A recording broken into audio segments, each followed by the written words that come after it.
이제 와서 생각해보니 그때부터였어요. 그 애들이 나를 사람으로 보지 않던 게. 안녕하세요. 저는 올해 72 박순자라고 합니다. 오늘 제가 여러분께 들려드릴 이야기는 제 인생에서 가장 아프고 가장 분노했고 하지만 결국에는 가장 통쾌했던 이야기입니다. 혹시 여러분 중에도 자식 믿고 평생을 살아오신 분 계신가요? 자식이 효도할 거라 믿고 자식이 나를 지켜줄 거라 믿으셨나요? 저도 그랬습니다. 세 아들을 낳아 키우면서 단 한 번도 의심한 적이 없었어요. 내 아들들은 다르다. 우리 애들은 착하다고요. 하지만 세상에서 제일 무서운 게 뭔지 아세요? 피부지의 배신입니다. 내가 낳아 기른 자식이 내 손으로 밥 먹여 키운 아들들이 날 버렸어요. 아니, 버린 게 아니에요. 재산만 빼앗고 거리로 쫓아냈습니다. 하지만 여러분, 이 이야기는 비극으로 끝나지 않아요. 제가 어떻게 다시 일어섰는지, 어떻게 복수했는지 끝까지 들어보세요. 1998년 12월 15일은 제 남편이 세상을 떠난 날입니다. 폐암이었어요. 3개월 투병 끝에 57세의 나이로 먼저 갔죠. 병실에서 남편의 손을 잡고 있었어요. 차가워지는 손이었습니다. 남편은 숨가쁜 목소리로 여보 미안해. 애들 잘 부탁해. 라고 하더군요. 당신 가지마. 나 혼자 어떻게 살아. 애들이 있잖아. 우리 아들들 다 컸잖아. 그게 남편이 남긴 마지막 말이었어요. 애들이 있잖아. 그 말을 믿고 살았습니다. 25년을요. 장례식장엔 많은 사람이 왔어요. 남편은 동네에서 작은 철물점을 했거든요. 인심이 좋았죠. 세 아들이 제 옆에 앉아 있었어요. 큰아들 민수는 36, 둘째 민호는 33, 막내 민재는 28이었죠. 어머니, 이제 편히 쉬세요. 저희가 다 알아서 할게요. 어머니, 저희 집으로 오세요. 혼자 계시면 안 돼요. 엄마, 걱정 마. 우리가 있잖아. 세 아들 모두 예쁜 말만 하더군요. 고마웠어요. 내 아들들이 이렇게 의젓하게 커져서요. 하지만 그때는 몰랐죠. 그들이 위로하는 게 아니라 계산하고 있었다는 거려. 남편이 떠나고 2년이 흘렀어요. 저는 남편이 남긴 작은 빌라에서 혼자 살았습니다. 크지 않았어요. 방 2개짜리 빌라였죠. 하지만 남편과의 추억이 가득한 곳이었어요. 그리고 남편이 남긴 게 하나 더 있었어요. 바로 강남의 작은 땅이었습니다. 여보, 이거 봐. 강남에 땅 샀어. 어머, 당신. 이게 얼마짜린데 20년 동안 조금씩 모았어. 평생 일해서 벌었으니까 우리 노후 대비로 가지고 있자. 그 땅은 남편이 평생 모은 돈으로 산 거였어요. 크진 않았지만 강남이었죠. 1980년에 샀는데 20년 사이에 가격이 엄청나게 올랐어요. 당시 시세로 한 15억쯤 됐을 거예요. 그리고 남편 명의의 보험금도 있었고요. 1억 정도요. 넉넉하진 않았지만 혼자 살기엔 충분한 돈이었어요. 남편이 날 위해 남긴 거였죠. 2003년 봄이었어요. 큰아들 민수가 찾아왔습니다. 얼굴이 어두웠어요. 민수야, 왔니? 밥 먹었어? 네, 어머니. 얘기 좀 할 게 있어서요. 무슨 일이야? 어머니, 제가 사업을 하나 시작하려고 하는데요. 민수는 그때 작은 회사에서 영업사원으로 일하고 있었어요. 월급이 괜찮았죠. 지금 다니는 회사 그만두고 제 사업하려고요. 무역업인데 괜찮은 거래처가 있어요. 그래, 좋은 일이네. 근데 어머니, 그래서 그러는데 사업 자금이 좀 필요해요. 그 순간 가슴이 철렁했어요. 뭔가 불길한 예감이 들었거든요. 얼마나 필요한데 3천만 원만 빌려주세요. 1년 안에 꼭 갚을게요. 이자도 드리고요. 민수야, 엄마 돈이 많지 않아. 아빠가 남기신 게 있긴 한데 그건 엄마 노후 자금이야. 알아요, 어머니. 근데 이 사업 성공하면 제가 어머니 모실 수 있어요. 더 큰 집에서 편하게 사시게 해드릴게요. 그 말에 마음이 흔들렸어요. 아들이 성공하면 나도 편해지겠구나 싶었죠. 결국 3천만 원을 빌려줬습니다. 통장에서 뽑아서 현금으로요. 민수야, 이거 잘 써라. 엄마가 내 성공 믿는다. 감사합니다. 어머니, 꼭 성공해서 보답할게요. 그날 민수는 돈을 받아들고 기쁜 표정으로 돌아갔어요. 하지만 그 돈은 다시는 돌아오지 않았습니다. 6개월이 지났어요. 민수한테서 연락이 없었죠. 처음엔 바쁜가 보다 했어요. 그런데 1년이 지나도 2년이 지나도 돈을 갚겠다는 말이 없었어요. 어느 날 제가 먼저 전화했습니다. 민수야, 엄마야, 그 빌려준 돈 말인데. 아, 어머니, 죄송해요. 사업이 잘 안 돼서요. 조금만 더 기다려주세요. 그래, 알았어. 힘들지? 네, 어머니. 죄송해요. 끊을게요. 전화가 끊겼어요. 그때부터 민수는 연락을 잘 안 받기 시작했죠. 그리고 1년 뒤, 둘째 민호가 찾아왔습니다. 어머니, 저 결혼하려고요. 어머, 정말 좋은 일이네. 그 사람이 어떤 애야? 좋은 사람이에요. 근데 결혼 준비하려면 돈이 좀 필요해서요. 또 돈이었습니다. 하지만 아들 결혼인데 어떡해요? 도와줘야죠.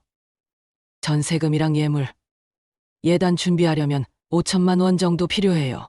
5천. 어머니, 요즘 그 정도는 들어요. 제가 나중에 꼭 갚을게요. 또 빌려줬어요. 이번엔 보험금에서요. 그렇게 큰아들한테 3천, 둘째한테 5천, 8천만 원이 나갔습니다. 그리고 2년 뒤엔 막내 민재가 왔어요. 엄마, 나 사업하려고 친구랑 음식점 차리기로 했어. 민재야, 엄마 돈이 이제 별로 없어. 엄마, 형들은 다 도와줬잖아. 나만 안 도와줄 거야? 그 말에 찔렸어요. 맞았어요. 형들한텐 다 도와줬는데 막내만 안 도와주는 건 아니었죠. 결국 4천만 원을 더 빌려줬습니다. 그렇게 10년 사이에 총 1억 2천만 원이 나갔어요. 남편이 남긴 보험금 전부였죠. 2015년 겨울이었어요. 제 나이 70이었죠. 보험금은 다 떨어졌어요. 아들들한테 빌려준 돈은 한 푼도 돌아오지 않았고요. 연금으로 겨우겨우 살고 있었어요. 한 달에 70만 원 정도 받았거든요. 그런데 어느 날 새 아들이 다 같이 찾아왔어요. 처음이었어요. 새 아들이 한꺼번에 오는 게요. 어머, 내들아, 가 같이 왔네. 무슨 일이야? 어머니, 앉으세요. 중요한 얘기가 있어요. 불길했어요. 새 아들 표정이 심각했거든요. 어머니, 이제 연세도 있으시고 혼자 사시기 힘드시잖아요. 아니야. 엄마 괜찮아. 아직 건강해. 엄마. 근데 혼자 계시면 위험해요. 요즘 독거노인 사건 많잖아요. 그래서 어머니, 저희가 생각한 게 있어요. 민수가 서류 봉투를 꺼냈어요. 어머니가 가지고 계신 강남 땅 있잖아요. 그거 저희 명의로 넘기시면 어떨까요? 어머니 명의로 있으면 나중에 상속세도 많이 나오고 절차도 복잡해요. 지금 미리 증여하시면 세금도 절약되고요.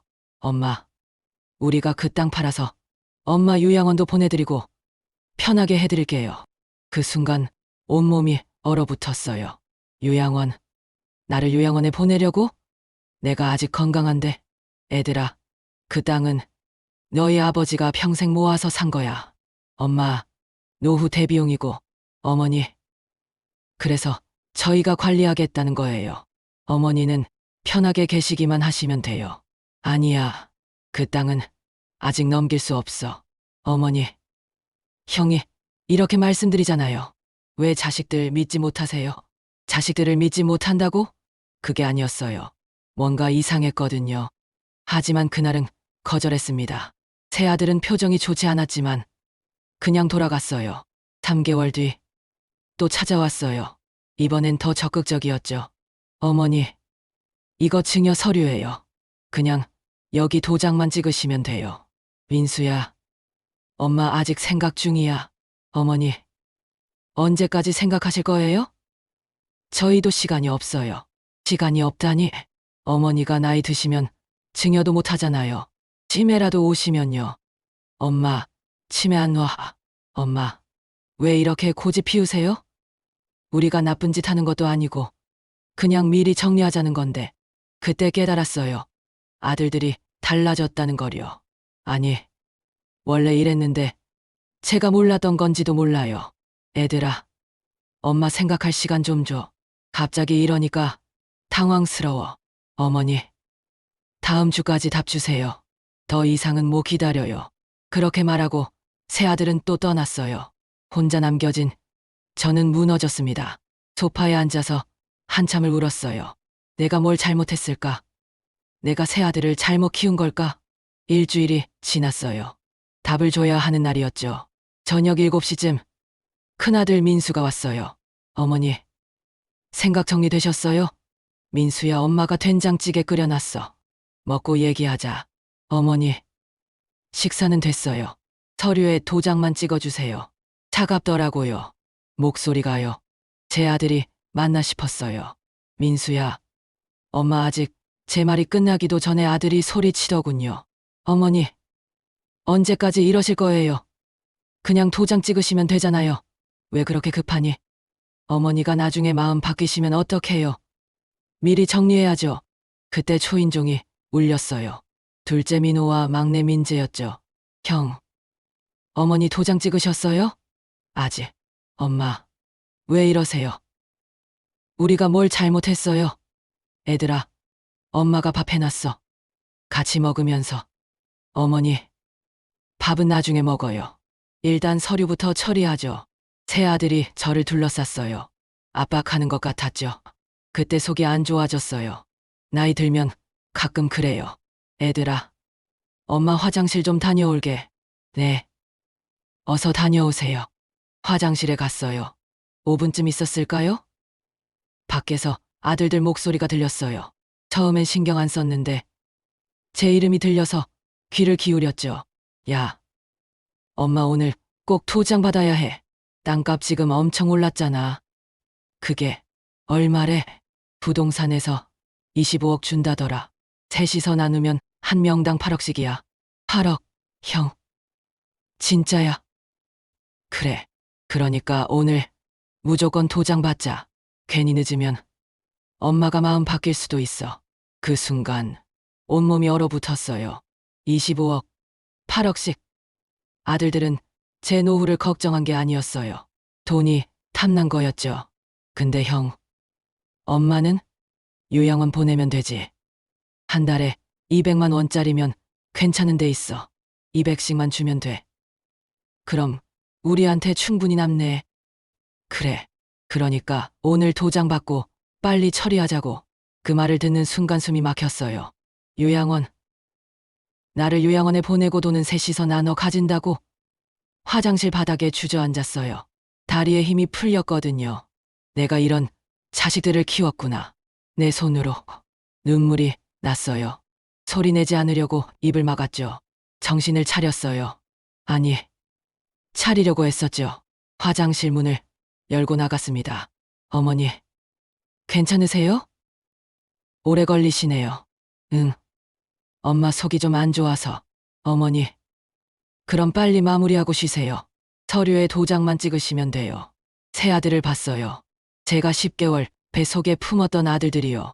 밤새 젖물리고 아플 때 병원 없고 뛰어갔던 아들들이요. 그 아들들이 지금 제 앞에서 웃고 있었어요. 가면을 쓴 것처럼요. 애들아, 네. 어머니, 그 땅 너희 주려고 했어. 정말요? 어머니, 감사합니다. 근데 말이야, 엄마가 죽고 나서 주려고 했어. 유산으로 물려주려고요. 어머니, 그건 너무 늦어요. 지금 증여하시는 게 세금도 적게 나와요. 거짓말이었어요. 증여세나 상속세나 비슷했거든요. 아들들은 그냥 빨리 받고 싶었던 거죠. 그래, 알았어. 도장 찍을게. 어머니, 정말요?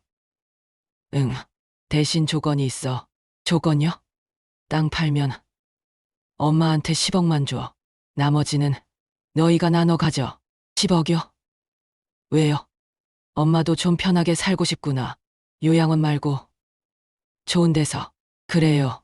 어머니, 10억 드릴게요. 도장 찍어주세요. 거짓말인 걸 알았어요. 10억을 줄 생각이 없다는 거요. 하지만 저도 계획이 있었어요. 일단 시간을 벌어야 했거든요. 근데 오늘은 너무 피곤해. 내일 등기소 가자. 같이 가서 정식으로 하는 게 나을 것 같아. 어머니, 오늘 하면 안 돼요? 애들아, 엄마 머리도 아프고 힘들어 내일 하자. 약속할게. 결국 아들들은 돌아갔어요. 내일 아침 10시에 만나기로 하고요. 문을 닫자마자 저는 전화기를 집어들었습니다. 여보세요? 혹시 김 변호사님 계세요? 네, 박순자 여사님이시죠? 무슨 일이세요? 변호사님, 급한 일이 생겼어요. 내일 아침 일찍 사무실로 가도 될까요? 그러세요. 몇 시에 오시겠어요? 7시요. 너무 이른가요? 아니요. 괜찮습니다. 무슨 일이신데요? 전화로는 말하기 어려워요. 내일 뵙고 말씀드릴게요. 알겠습니다. 내일 뵙겠습니다. 전화를 끊고 침대에 앉았어요. 손이 떨렸습니다. 이게 맞는 걸까? 내 자식들을 이렇게 대해도 되는 걸까? 하지만 아들들이 한 말이 계속 귓가에 맴돌았어요. 요양원 보내면 되지. 우리한테 충분히 남네. 그 말을 하는 목소리가 너무 가벼웠어요. 마치 물건 처리하듯이요. 그날 밤 잠을 한숨도 못 잤습니다. 다음 날 새벽 6시에 일어났어요. 씻고 옷 입고 중요한 서류들을 챙겼죠. 땅 등기부등본, 인감증명서, 신분증, 남편이 남긴 모든 서류를 가방에 넣었어요. 7시 정각에 변호사 사무실에 도착했습니다. 어서 오세요. 여사님, 앉으세요. 무슨 일이신지 말씀해 보세요. 변호사님, 제 아들들이 제 재산을 노리고 있어요. 자세히 말씀해 주시겠어요? 저는 어제 있었던 일을 전부 얘기했어요. 아들들이 땅을 넘기라고 압박한 것, 화장실에서 우연히 들은 대화, 요양원 얘기. 변호사님은 심각한 표정으로 듣고 계셨어요. 여사님, 혹시 증여 서류에 도장 찍으셨어요? 아니요. 아직 안 찍었어요. 오늘 10시에 만나기로 했는데 절대 찍으시면 안 됩니다. 일단 증여하시면 다시 되돌리기 어렵습니다. 특히 자녀들이 아기가 있다면 더더욱요. 그럼 어떻게 해야 하죠? 유언장을 작성하시는 게 좋겠습니다. 그리고 생전에는 절대 재산을 넘기지 마세요. 유언장 생각해본 적 없었어요. 아직 제가 죽을 나이는 아니라고 생각했거든요. 여사님, 지금 상황이 심각합니다. 자녀분들이 여사님을 요양원에 보내려고 한다면서요? 네, 그렇게 말하더라고요. 일단 증여는 절대 하시면 안 되고, 혹시 모르니 성년후견인 제도도 알아보시는 게. 성년후견인이요? 나중에 치매가 오시거나 판단 능력이 떨어지면 자녀들이 법원에 후견인 신청을 할 수 있어요. 그럼 재산 관리권이 넘어가죠. 그럼 제가 미리 후견인을 정해놓을 수는 없나요? 있습니다. 신뢰할 수 있는 분을 미리 지정해 놓으시면 돼요. 저는 한참을 생각했어요. 누굴 믿을 수 있을까? 아들들은 이제 믿을 수 없고, 그때 떠오른 사람이 있었어요. 변호사님이 해주실 수 있나요? 제가요? 네. 저는 이제 아무도 믿을 수가 없어요. 제 자식들도요. 알겠습니다. 제가 맡겠습니다. 그렇게 서류 작업을 시작했어요. 유언장, 후견인 지정, 재산 목록 정리. 시간이 훌쩍 지나갔습니다. 시계를 보니 9시 반이었어요. 변호사님, 10시에 아들들이 기다려요. 어떻게 하죠? 가지 마세요. 약속을 취소하세요. 그리고 당분간 연락을 끊으시는 게 좋겠습니다. 제가 망설였어요. 여사님, 지금 아드님들이 재산을 탐내고 있는 상황이에요. 만나면 또 압박할 겁니다. 맞는 말이었어요. 하지만 가슴이 아팠죠. 제 자식들을 피해야 한다는 게요. 알겠어요. 전화할게요. 10시 정각 큰아들한테 전화했어요. 어머니, 어디 계세요? 벌써 10시예요. 민수야, 엄마 오늘 못 갈 것 같아. 네. 왜요? 약속하셨잖아요. 몸이 안 좋아서 다음에 하자. 어머니, 어제 약속하셨잖아요. 우리 시간 없어요. 시간이 없다니? 뭐가 그렇게 급하니? 아, 그게 어머니. 어디 계세요? 제가 갈게요. 아니야. 오지 마. 엄마 생각 좀 할 시간이 필요해. 생각. 뭘 더 생각하시게요? 민수야, 엄마 전화 끊을게. 전화를 끊었어요. 손이 떨렸습니다. 바로 둘째한테서 전화가 왔어요. 안 받았죠. 막내한테서도 왔어요. 그것도 안 받았습니다. 전화벨이 계속 울렸어요. 한 30번쯤 왔을까요? 결국 전화기를 꺼버렸습니다. 잘하셨어요. 여사님, 당분간 연락 받지 마세요. 근데 아들들이 집으로 찾아오면 어떡하죠? 집에 계시지 마세요. 며칠 다른데 계시는 게 좋겠어요. 다른데요? 어디로요? 혹시 친구분이나 친척분 중에 계실 곳 있으세요? 생각해봤어요. 친구, 친척 그때 떠오른 사람이 있었어요. 옆집에 사는 김 여사님이요. 같은 나이대라 가끔 같이 밥도 먹고 그랬거든요. 옆집 친구한테 물어볼게요. 김 여사님께 전화했어요. 순자 씨, 무슨 일이야? 여사님 부탁이 하나 있는데요. 며칠만 댁에서 지낼 수 있을까요? 응. 무슨 일이야? 전화로는 말하기 어렵고 가서 얘기할게요. 안 되면 괜찮아요. 무슨 소리야? 당연히 되지. 와, 고마웠어요. 정말 고마웠죠. 변호사 사무실을 나와서 집으로 갔습니다. 아들들이 올까 봐 조마조마했어요. 다행히 아무도 없었어요. 빨리 짐을 쌌습니다. 옷 몇 벌, 세면도구, 중요한 서류들, 그리고 남편 사진도 챙겼어요. 여보, 미안해. 우리 아들들이 이렇게 됐어. 남편 사진을 보면서 눈물이 났어요. 당신이 살아있었다면 이런 일은 없었을 텐데. 하지만 울 시간이 없었어요. 빨리 나가야 했거든요. 어머, 순자 씨, 무슨 일이야? 얼굴이 왜 그래? 순자 여사님. 말이 나오지 않았어요. 그냥 눈물만 났죠. 어머, 울지 마. 무슨 일인데? 천천히 얘기해봐. 김 여사님께 전부 얘기했어요. 아들들이 땅을 넘기라고 한 것, 유양원 얘기, 제가 들은 대화들. 김 여사님은 듣다가 화를 내셨어요. 이게 무슨 자식들이야? 어떻게 엄마한테 그럴 수가 있어? 저도 믿기지 않아요.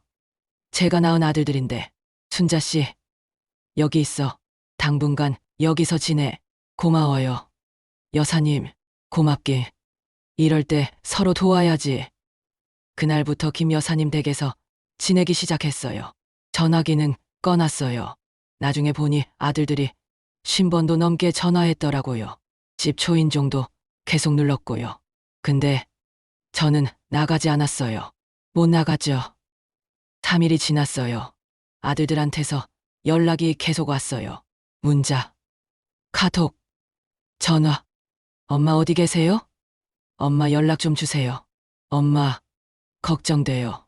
처음엔 걱정하는 척이었는데 나중엔 달라졌어요. 엄마, 약속 지키셔야죠. 우리 시간 뺐잖아요. 이러시면 안 돼요. 협박하는 것 같았어요. 순자 씨, 아들들이 또 왔대. 집 앞에서 기다리고 있다더라. 정말요? 응, 관리실 아저씨가 말해줬어. 3명이서 번갈아 가며 지키고 있다고. 무서웠어요. 제 아들들이 무섭다니 믿기지 않았죠. 그날 밤 잠을 이룰 수가 없었어요. 천장을 보면서 생각했죠. 어떻게 이렇게 됐을까? 내가 뭘 잘못했을까? 일주일이 지났어요.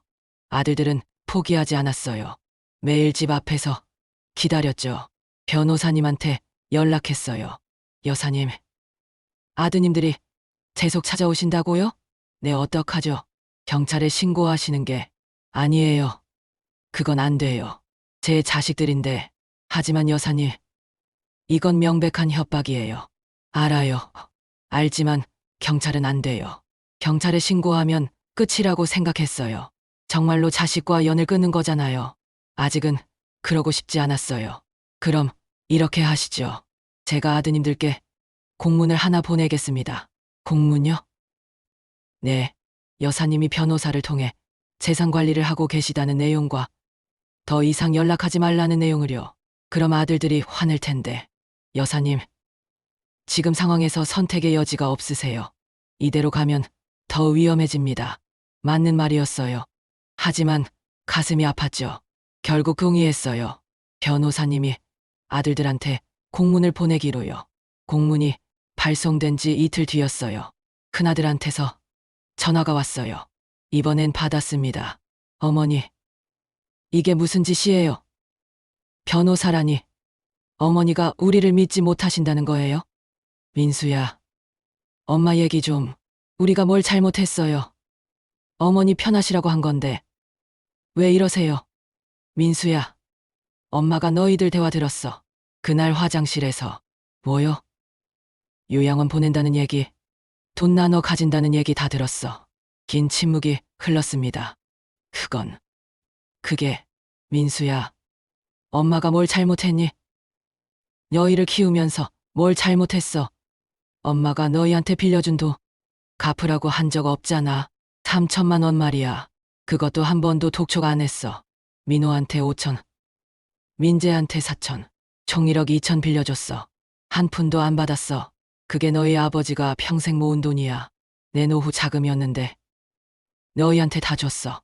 그런데 이제 땅까지 넘기라고. 엄마 요양원 보내고 너희끼리 나눠 가지려고? 어머니, 오해예요. 오해가 아니야. 엄마가 똑똑히 들었어. 너희 목소리로. 민수는 할 말이 없었는지 침묵했어요. 민수야, 엄마는 이제 너희를 못 믿겠어. 당분간 연락하지 마. 전화를 끊었어요. 그리고 그 자리에서 무너졌습니다. 김 여사님이 달려와서 저를 안아줬어요. 순자씨, 울어. 참지 말고 울어. 그날 저는 한참을 울었어요. 평생 모아온 것들이 무너지는 기분이었거든요. 아들들에 대한 믿음, 가족이라는 울타리, 노후에 대한 꿈, 전부 다요. 자식들과 연을 끊고 3개월이 지났어요. 저는 여전히 김 여사님 댁에서 신세를 지고 있었죠. 하지만 계속 얹혀 살 수는 없었어요. 김 여사님은 괜찮다고 하셨지만 제 자존심이 허락하지 않았거든요. 순자씨, 뭐 하러 나가? 집에 있어. 여사님, 매일 밥만 얻어먹을 순 없잖아요. 나가서 뭐라도 할게요. 순자씨 나이가 72여도 일은 할 수 있어요. 괜찮아요. 그렇게 밖으로 나갔어요. 뭘 할까 고민하다가 폐지를 줍기로 했습니다. 부끄러웠어요. 교사였던 남편의 아내가 새 아들을 키운 제가 폐지를 줍는다는 게요. 하지만 먹고 살아야 했어요. 김 여사님한테 계속 신세질 순 없었으니까요. 새벽 6시에 일어나서 나갔어요. 리어카를 끌고요. 동네 골목을 돌면서 폐지를 주었죠. 처음엔 손이 떨렸어요. 누가 보면 어떡하지? 아는 사람 만나면. 하지만 며칠 지나니까 익숙해지더라고요. 부끄러움도 무뎌졌고요. 일주일쯤 됐을 때였어요. 큰 아파트 단지 앞에서 폐지를 줍고 있었죠. 그때였어요. 누군가 제 앞을 지나가더니 멈춰 섰어요. 어머니, 고개를 들었어요. 한 남자가 저를 내려다보고 있었죠. 40대 초반쯤 보였어요. 정장을 말끔하게 차려입은 모습이었고요. 혹시 박순자 어머니 맞으시죠? 누구시죠? 저 기억 안 나세요? 25년 전에 무료 진료소에서. 그 순간 기억이 번쩍 났어요. 1990년이었어요. 남편이 동네에 작은 무료 진료소를 열었을 때요. 남편은 원래 약사였어요. 철물점은 낮에 하고 저녁엔 가끔 동네 어르신들한테 무료로 약도 나눠드리고 그랬죠. 어느 날 진료소에 한 젊은이가 찾아왔어요. 저 약 좀 주실 수 있나요? 어디 아파요? 감기 같은데 돈이 없어서. 그 젊은이는 25쯤 돼 보였어요. 옷은 남루했고 얼굴은 헬쑥했죠. 남편은 약을 지어줬어요. 감기약, 소화제, 영양제까지요. 이거 먹고 따뜻한 거 먹어야 해요. 밥은 먹었어요? 아, 네. 거짓말이네. 얼굴 봐. 며칠 굶은 것 같아. 저는 그 젊은이를 진료소 안으로 데리고 들어갔어요. 그리고 도시락을 싸줬죠. 이거 먹어. 그리고 내일도 와. 내가 밥 해줄게. 아니에요. 괜찮습니다. 괜찮긴. 젊은 사람이 이렇게 굶으면 어떡해. 내일 꼭 와. 그 젊은이는 눈물을 글썽이며 고개를 숙였어요. 감사합니다. 정말 감사합니다. 그날부터 그 젊은이는 매일 진료소에 왔어요. 저는 매일 밥을 해줬고요. 한 달쯤 지났을 때 그 젊은이가 말했어요. 어머니, 저 의대 입학했어요. 어머, 정말 축하해. 장학금 받아서 다닐 수 있게 됐어요. 어머니 덕분이에요. 어머니가 밥 해주시고 약 주셔서 버틸 수 있었어요. 축하해. 정말 의사 되면 아픈 사람들 많이 도와줘. 네, 꼭 그럴게요. 그리고 나중에 제가 성공하면 어머니한테 꼭 은혜 갚을게요. 그게 마지막이었어요. 그 젊은이는 의대에 들어간 뒤로 바빠져서 진료소에 오지 못했죠. 가끔 편지는 왔어요. 잘 지내고 있습니다. 공부 열심히 하고 있습니다. 그런 내용이요. 하지만 몇 년 뒤에 남편이 세상을 떠났고 진료소도 문을 닫았어요. 그 이후로는 연락이 끊겼죠. 그 젊은이가 제 앞에 서 있었어요. 25년이 지난 모습으로요. 어머니, 저 기억 안 나세요? 강민준이에요. 민준이. 그 민준이? 네, 어머니. 25년 전에 어머니가 밥 해주시고 약 주시고 제가 의대 갈 수 있었어요. 눈물이 났어요. 그 어린 청년이 이렇게 의젓하게 자란 모습이요. 민준아, 어머나, 많이 컸네, 어머니. 근데 왜 여기서 이걸? 민준이가 제 손에 들린 폐지 봉지를 봤어요. 그리고 제 뒤에 있는 리어카도요. 이게, 어머니, 무슨 일 있으세요? 아니야, 괜찮아, 어머니. 아드님들은요? 세 분이나 계시잖아요. 그 말을 듣는 순간 눈물이 터져 나왔어요. 참으려고 했는데 참을 수가 없었죠. 어머니, 왜 우세요? 무슨 일이에요? 민준아, 어머니 자식들한테 버림받았어. 그 자리에서 전부 얘기했어요. 아들들이 땅을 노린 것, 요양원 얘기, 제가 도망쳐 나온 것, 지금 폐지를 주우며 살고 있다는 것. 민준이는 얼굴이 굳어졌어요. 주먹을 불끈 쥐더라고요.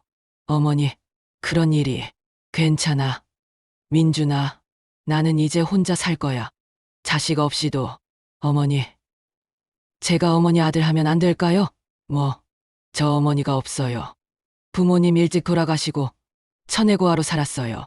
어머니가 제게 밥 주시고 약 주시고 격려해 주셔서 제가 여기까지 올 수 있었어요. 이제 제가 어머니 모실게요. 진짜 아들처럼요. 그 말을 듣는 순간 울음이 터져 나왔어요. 참을 수가 없었죠. 민준이가 저를 안아줬어요. 아들이 안아주듯이요. 어머니, 이제 괜찮아요. 제가 있잖아요. 민준이가 저를 차에 태웠어요. 고급 승용차였죠. 어머니, 지금 어디 계세요? 친구 집에 신세 지고 있어. 그럼 안 되죠. 어머니, 저희 집으로 가세요. 아니야, 민준아, 내가 결혼도 했을 텐데. 저 아직 결혼 안 했어요. 혼자 살아요. 집도 넓어요. 어머니, 오시면 좋겠어요. 어머니, 25년 전에 제가 약속했잖아요. 성공하면 은혜 갚겠다고요. 이제 그 약속 지킬 때가 된 것 같아요. 민준이는 진심이었어요. 눈빛을 보니 알 수 있었죠. 저는 고개를 끄덕였습니다. 그럼 잠깐만 신세 질게. 잠깐이 아니에요. 평생이에요. 어머니, 민준이의 집은 아파트가 아니었어요. 단독주택이었죠. 강남에 있는 큰 집이었어요. 어머니, 들어오세요. 여기가 제 집이에요. 어머나 민준아, 이게 다 내 집이야? 네, 좀 크긴 한데 혼자 살기엔 너무 넓었어요. 어머니 오시면 딱 좋을 것 같아요. 집 안으로 들어갔어요. 깨끗하고 널찍했죠. 방도 여러 개 있었어요. 어머니, 이 방 쓰세요. 1층이라 계단 오르실 일도 없고 화장실도 바로 옆에 있어요. 민준아, 이렇게까지 해줘도 되는 거니? 어머니, 제가 이렇게 된 건 전부 어머니 덕분이에요. 25년 전에 어머니 안 만났으면 저 지금 여기 없었을 거예요. 민준이가 제 손을 잡았어요. 어머니, 이제 편히 쉬세요. 폐지 주우시는 거. 그런 거 다 하지 마시고요. 제가 다 챙길게요. 민준아, 고마워. 제가 더 감사하죠. 그날 밤, 민준이네 집에서 잤어요. 폭신한 침대였죠. 천장을 보면서 생각했어요. 이게 꿈인가? 아니면 현실인가? 신기했어요. 내 자식들한테는 버림받았는데 남이 이렇게 날 받아준다는 게요. 다음 날 아침 일어났어요. 어디선가 좋은 냄새가 났죠. 어머니, 주무셨어요? 아침 준비했어요. 어머, 민준아, 내가 준비했어? 네, 간단하지만요. 어머니, 앉으세요. 식탁에 앉았어요. 토스트, 계란, 샐러드. 간단했지만 정성이 느껴졌죠. 어머니, 오늘 병원 가실래요? 제가 원장으로 있는 병원이에요. 병원. 민준아, 너 의사 됐어? 네, 정형외과 전문의예요. 그리고 지금은 병원 원장도 하고 있어요. 어머나, 우리 민준이가 원장님이 됐네. 자랑스러웠어요. 제가 밥 먹여 살린 그 가난한 청년이 이렇게 훌륭하게 자랐다는 게요. 민준이를 따라 병원에 갔어요. 강남 정형외과라는 간판이 보였죠. 크고 깨끗한 병원이었어요. 어머니, 여기가 제 병원이에요. 민준아, 정말 대단하다. 다 어머니 덕분이에요. 어머니가 그때 밥 안 주셨으면 저 의대도 못 갔을 거예요. 병원 안으로 들어갔어요. 직원들이 민준이한테 인사했죠. 원장님, 안녕하세요. 다들 수고하세요. 참, 이분은 제 어머니세요. 앞으로 자주 오실 거예요. 아, 원장님, 어머님이세요? 반갑습니다. 어머니라는 말에 가슴이 뭉클했어요. 제 친아들들은 절 버렸는데 남이 어머니라고 부르다니요. 어머니, 제 진료실이에요. 들어오세요. 진료실은 넓고 깨끗했어요. 책장엔 의학 서적들이 가득했고요. 어머니, 여기 앉으세요. 검진 한번 받으시죠. 검진. 괜찮아.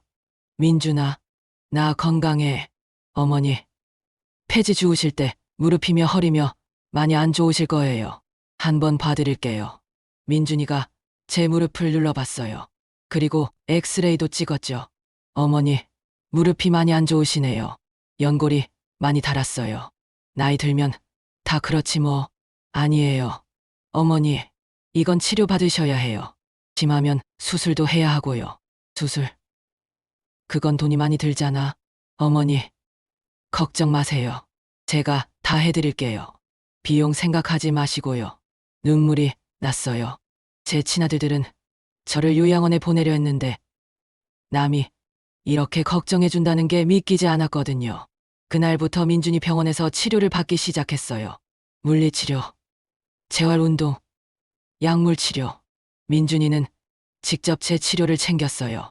바쁜 와중에도 시간을 내서요. 어머니, 오늘은 어때요? 무릎 좀 나아지셨어요? 응, 많이 좋아진 것 같아. 다행이에요. 꾸준히 하시면 수술 안 해도 될 것 같아요. 민준아, 정말 고마워. 어머니, 고맙다는 말 하지 마세요. 제가 더 감사하죠. 그렇게 한 달이 지났어요. 무릎도 많이 좋아졌고 민준이네 집에서의 생활도 익숙해졌죠. 민준이는 매일 아침 저를 깨워줬어요. 아침도 같이 먹고 병원도 데려다 줬어요. 친아들보다 더 잘해줬어요. 그런데 2개월쯤 됐을 때 일이 터졌어요. 그날도 평소처럼 병원에서 치료를 받고 있었죠. 치료가 끝나고 로비로 나왔어요.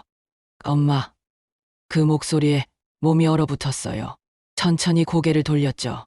큰아들 민수가 서 있었어요. 엄마, 어떻게 여기에? 이게 무슨 일이야? 민수는 당황한 표정이었어요. 제가 이런 고급 병원에 있을 거라고는 상상도 못했겠죠. 엄마, 지금 치료받으셨어? 여기 진료비가 얼마나 비싼 데인데. 그건 내가 상관할 일이 아니야. 엄마, 3개월 동안 어디 계셨어요? 연락도 안 되고 집에도 안 계시고 우리가 얼마나 걱정했는데. 걱정? 땅 걱정했겠지. 엄마, 그게 아니라 그때였어요. 민준이가 다가왔죠. 어머니, 다음 예약은... 아, 누구세요? 저기, 제가 어머니 아들인데요. 아들? 민준이가 민수를 쏘아봤어요. 날카로운 눈빛이었죠. 아드님이시면 어머니가 폐지 주우실 때 어디 계셨어요? 네, 폐지요. 네, 제가 3개월 전에 처음 뵀을 때 어머니는 폐지를 주우고 계셨어요. 리어카 끌면서요. 그건 아드님이 3분이나 계시다면서요? 그런데 왜 어머니가 폐지를 주워야 했죠? 민수는 할 말을 잃었어요. 얼굴이 빨개졌죠. 그리고 어머니한테서 들었어요. 아드님들이 어머니 재산을 노렸다고요. 요양원에 보내려고 했다고요. 그건 오해예요. 엄마가 잘못 아신 거예요. 오해요? 어머니가 직접 들으셨다는데요. 민준아, 됐어. 그만하자. 이제 상관없어. 나는 이제 내 길을 가는 거야. 민수를 마지막으로 한번 봤어요. 그리고 돌아섰죠. 뒤돌아보지 않았어요. 민준이가 제 팔을 잡아줬죠. 어머니, 괜찮으세요? 응, 괜찮아. 하지만 괜찮지 않았어요. 가슴이 떨렸거든요. 제 아들을 마주한다는 게 생각보다 힘들었어요. 그날 밤 집에 돌아왔어요. 저녁을 먹었지만 입맛이 없었죠. 어머니, 괜찮으세요? 오늘 아드님 만나셔서 힘드셨죠? 응, 좀 그래. 3개월 만에 보니까 어머니 후회하세요. 후회 뭘? 집 나오신 거요. 혹시 다시 돌아가고 싶으세요? 아니야, 민준아. 절대 아니야. 확신이 있었어요. 돌아갈 생각은 추호도 없었거든요. 그때 초인종이 울렸어요. 밤 9시였죠. 민준이가 인터폰을 확인했어요. 그리고 표정이 굳어졌죠. 어머니, 아드님들이에요. 3분 다요. 뭐, 어떻게 하실래요?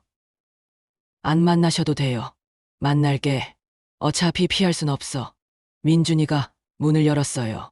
큰아들 민수, 둘째 민호, 막내 민재가 들어왔죠. 엄마, 여기 계셨구나. 엄마, 우리 얼마나 찾았는데요. 세 아들이 동시에 말했어요. 걱정하는 척이었지만 눈빛이 달랐어요. 뭔가를 노리는 눈빛이었죠. 너희들 어떻게 여길 알고 왔니? 병원 직원한테 물어봤어요. 엄마가 여기 산다고 하더라고요. 잠깐만요. 제가 환자 보호자 정보를 함부로 알려줄 리 없는데 엄마 아들이라고 했더니 알려주던데요. 그건 명백한 개인정보 유출이네요. 내일 당장 조치하겠습니다. 그건 그렇고 여기 누구 집인데요? 민준이 집이야.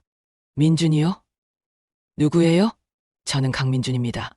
어머니, 아들이고요. 네. 무슨 소리예요? 어머니가 25년 전에 저를 살려주셨어요. 밥도 주시고 약도 주시고 그 은혜를 이제 갚고 있습니다. 엄마, 이게 무슨 일이에요? 이 사람이 누군데요? 내가 선택한 아들이야. 피는 안 섞였지만 진짜 아들보다 더 잘해주거든. 그 말에 새의 아들 표정이 굳어졌어요. 엄마, 우리가 진짜 아들인데 진짜 아들. 진짜 아들이 엄마를 요양원에 보내려고 해? 그건 오해예요. 오해가 아니야. 내가 똑똑히 들었어. 요양원 보내면 되지. 한 달에 200씩만 주면 돼. 내가 한 말이야. 민재야. 민재는 할 말을 잃었어요. 거짓말할 수도 없었죠.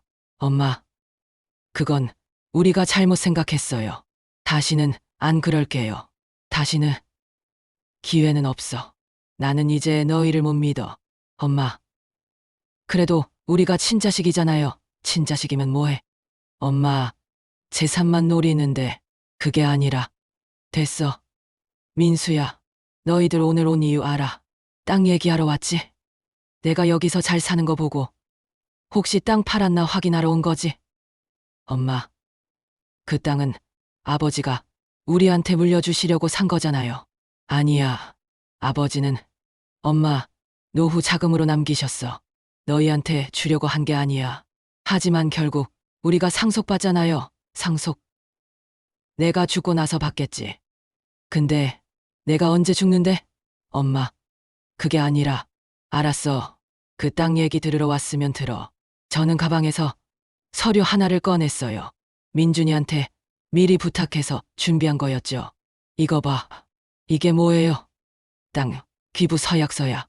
뭐, 나는 그 땅을 민준이 병원에 기부하기로 했어. 내가 죽으면 자동으로 민준이 병원 재단으로 넘어가. 엄마, 그게 무슨 소리예요? 무료 진료소 만든대.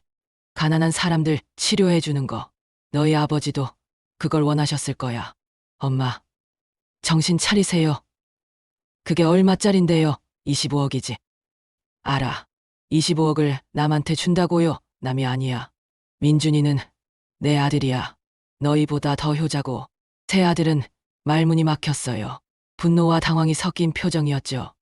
엄마, 엄마가 우리한테 이럴 수 있어요? 너희가 먼저 엄마한테 그랬잖아. 요양원 보내려고 하고, 땅 빼앗으려고 하고, 우리가 그렇게까지 나쁜 짓 했어요? 응, 했어. 엄마 앞에서 돈 얘기하면서 웃던 거. 나는 잊지 않아. 민호가 고개를 숙였어요. 할 말이 없었겠죠. 엄마, 우리 정말 잘못했어요. 다시 기회 주세요. 기회는 없어. 이미 끝났어. 엄마, 이러시면 안 돼요. 우리도 살아야 한다고요. 살아. 너희 능력으로. 엄마, 재산 없이. 여러분, 이제 나가주시겠어요? 어머니가 피곤하십니다. 당신이 뭔데? 우리 가족 일에 끼어들어. 가족이라고요? 가족이 이렇게 합니까? 어머니를 폐지 죽게 만들고? 민준이 목소리가 높아졌어요. 화가 난 거죠. 제가 어머니를 처음 봤을 때 어머니는 새벽 6시에 리어카 끌고 폐지 주고 계셨어요. 72 나이예요. 아들이 셋이나 있는데 왜 어머니가 폐지를 주어야 합니까? 그건 우리가 몰랐어요. 몰랐다고요? 3개월 동안 연락도 안 하고 몰랐다는 게 말이 됩니까? 민준아, 됐어. 이제 보내자. 네, 어머니. 새아들은 더 이상할 말이 없었어요. 하나둘 현관으로 향했죠. 이제 가라. 문이 닫혔어요.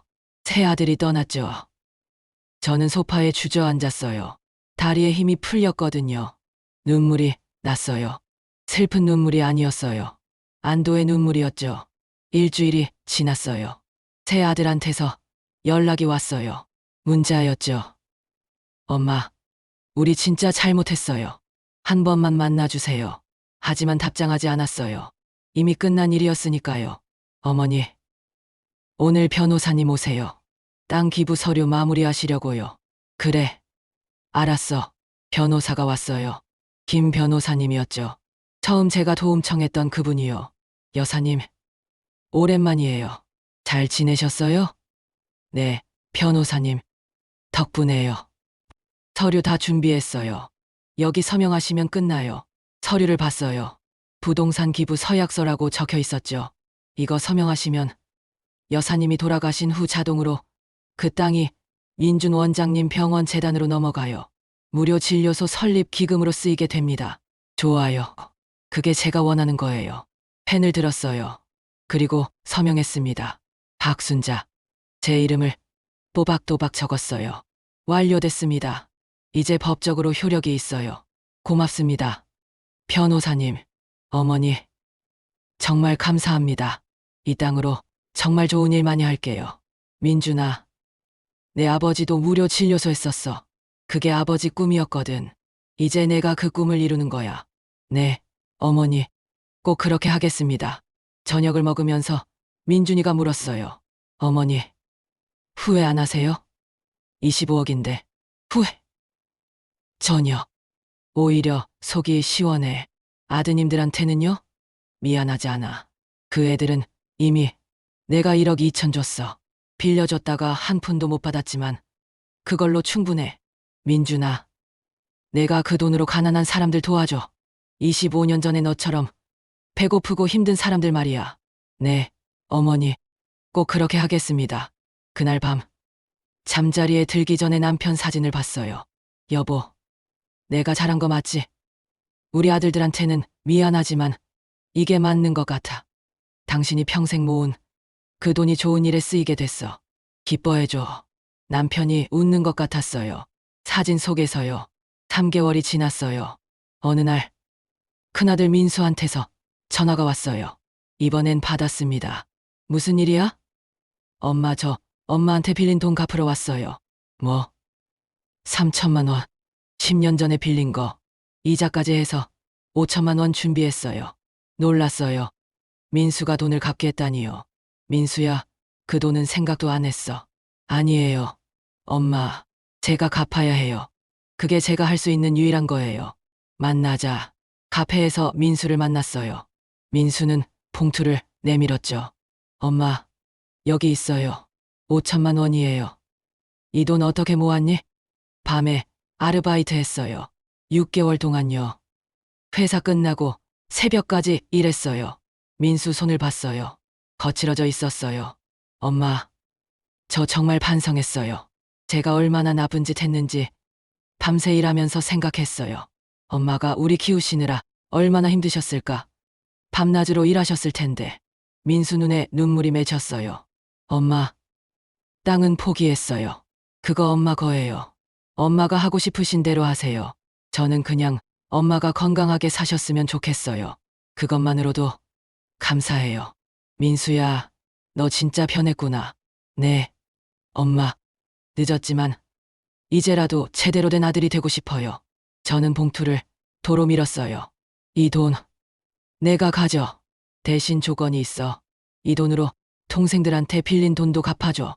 민호한테 5천, 민재한테 4천. 엄마, 대신 갚아주라고. 엄마 그럼 엄마한테 드릴 돈이 없는데. 됐어. 엄마는 이제 돈 필요 없어. 민준이가 다 챙겨주거든. 그 돈으로 내 동생들 도와줘. 너희 3형제가 다시 사이좋게 지냈으면 좋겠어. 엄마 감사합니다. 정말 감사합니다. 민수가 울었어요. 어른이 되고 처음 보는 모습이었죠. 1년이 지난 2017년 봄, 박영수 기념 무료 진료소 기공식이 열렸어요. 강남에 있는 그 땅에 3층짜리 진료소 건물을 짓기로 한 거죠. 어머니, 오늘이 기공식이에요. 가시죠. 응, 가자. 기공식장에 도착했어요. 많은 사람이 모여 있었죠. 그런데 새 아들도 와 있었어요. 엄마, 민수야, 너희들 왜 왔어? 엄마, 저희도 돕고 싶어요. 엄마, 저희도 아버지 이름으로 된 진료소 함께 만들고 싶어요. 새 아들이 봉투를 내밀었어요. 이거 건축 기부금이에요. 저희가 모은 돈이에요. 얼마야? 3천만 원이에요. 많진 않지만, 엄마, 저희 이제부터 매달 조금씩 모아서 기부할 거예요. 아버지, 진료소 위에서요. 눈물이 났어요. 제 아들들이 진짜로 변했더라고요. 고맙다 애들아. 엄마, 저희가 더 감사하죠. 엄마가 우리한테 다시 기회 주셔서요. 기회는 스스로 만드는 거야. 너희가 변한 거지. 내가 준 게 아니야. 기공식이 시작됐어요. 삽으로 흙을 파는 행사였죠. 사회자가 외쳤습니다. 박영수 기념 무료 진료소 기공식을 시작하겠습니다. 고인의 부인이신 박순자 여사님께서 첫 삽을 뜨시겠습니다. 저는 삽을 들었어요. 그리고 땅을 팠죠. 여보, 우리 해냈어. 당신 꿈을 이뤘어. 삽을 내려놓으면서 하늘을 봤어요. 구름 사이로 햇살이 비쳤죠. 어머니, 고생 많으셨어요. 아니야, 민준아, 나는 행복했어. 민수, 민호, 민재가 다가왔어요. 엄마, 축하드려요. 아버지도 기뻐하실 거예요. 엄마, 저희 앞으로 매주 찾아뵐게요. 엄마, 사랑해요. 사랑한다는 말 언제 들어봤는지 기억도 안 나요. 아들한테서는 처음 듣는 것 같았어요. 나도 사랑한다. 애들아, 2018년 봄 드디어 박영수 기념 무료 진료소가 문을 열었어요. 3층 건물이었어요. 1층은 내과와 정형외과, 2층은 물리치료실, 3층은 무료 급식소였죠. 어머니, 테이프 커팅하세요. 내가, 네, 이 모든 게 어머니 덕분이잖아요. 테이프 앞에 섰어요. 가위를 들었죠. 남편 사진이 입구에 걸려 있었어요. 웃고 있는 모습이었죠. 여보, 우리 해냈어. 당신 꿈을 이뤘어. 가위로 테이프를 잘랐어요. 짝! 소리가 났죠. 사람들이 박수를 쳤어요. 민준이, 새아들, 그리고 모인 사람들 모두가요. 박순자 여사님, 한 말씀 부탁드립니다. 마이크 앞에 섰어요. 떨렸지만 말하고 싶었어요. 여러분, 안녕하세요. 박순자입니다. 오늘 이 진료소가 문을 열게 된 건 많은 분들 덕분입니다. 먼저 25년 전에 제가 밥 한 끼 준 청년이 이렇게 훌륭한 의사가 되어 돌아왔습니다. 강민준 원장님, 고마워요. 민준이가 고개 숙여 인사했어요. 그리고 제 새 아들에게도 감사합니다. 너희들이 변해줘서 엄마가 다시 희망을 가질 수 있었어. 새 아들이 울고 있었어요. 마지막으로 제 남편에게 말하고 싶어요. 여보, 당신 꿈 이뤘어요. 이제 편히 쉬세요. 그리고 여러분께 말씀드리고 싶은 게 있어요. 저는 자식들한테 배신당했어요. 재산을 노리는 자식들 때문에 폐지를 줍기도 했죠. 하지만 그게 끝이 아니었어요. 저는 다시 일어섰고 새로운 가족을 만났고 제 인생을 되찾았어요. 여러분, 자식이 전부가 아닙니다. 자식한테 배신당해도 인생은 끝나지 않아요. 나이는 숫자일 뿐입니다. 74에도 저는 행복합니다. 여러분도 포기하지 마세요. 여러분의 인생은 여러분 것입니다.